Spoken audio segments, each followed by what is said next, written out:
হে guys, good morning. Tiger vlog welcome. সকাল সকাল এখন যাচ্ছি কাজে। সকাল বলতে এখন 9টা অলরেডি বেজে গেছে। অলরেডি বাজেনি, 15টা বাজে। আজকে ঘুম থেকে লেট হয়ে গেছে। ফার্স্টে দিন যাওয়া যাক কাজে। তারপর তোমার কি কাজ করছি না করছে দেখাচ্ছি গিয়ে।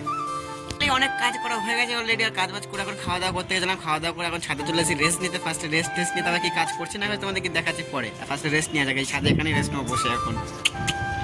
আর পার্টি দিয়ে দিয়েছে চা আর চানাচুর। খাওয়া যাক ফার্স্ট স্টার্টিংয়ে, তারপরে কাজ করা যাক। ফাইনালি অনেকক্ষণ আগে চলে এসেছি রুমে। এখন বাজে অলরেডি হলো 11:30 বাজে। ঠিক আছে, অনেকক্ষণ আগে এসেছি। দিদিভাই গেছিলাম, খাওয়া দাওয়া করে এসেছি। আর দিদিভাইদের পাশে কিছু হচ্ছিলো বা পুজো যাই হোক বাদ ওটা, সেখান দিয়ে লুচি দিয়েছিল, লুচি খেয়ে এসেছি। আর অলরেডি আমি ভাত বসিয়ে দিয়েছিলাম। এই যে ভাত এখানে কমপ্লিট হয়ে গেছে, অর্ধেক ফল আসছে। আর ভাত হয়ে গেছিলো অলরেডি। আর তারপরে ফোন করেছে যেহেতু আজকে যে কাজ যায়নি, কিন্তু কাল অনেকটা কাজ শেষ হয়ে গেছে। আজকে কাজ সেরকম কিছু আছে, অনেক কাজই আছে। সেটা একা একা হবে না, সেটা একজন লাগবে। তার জন্য আজ যাইনি কাজে।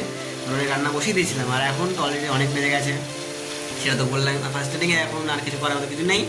আর ভাতটা কালকে নিয়ে যাবো দোকানে, দুপুরবেলা খেয়ে নেবো, সকালে কিছু খেয়ে নেবো, বড় বড়টা যাই হোক। সেটা কালকে দেখাচ্ছি তোমাদের কি করছি না করছি। এখন জন্য আজকের ব্লগটা এখানেই শেষ হয়। Good night, bye, tata. দেখা হচ্ছে নেক্সট ব্লগে।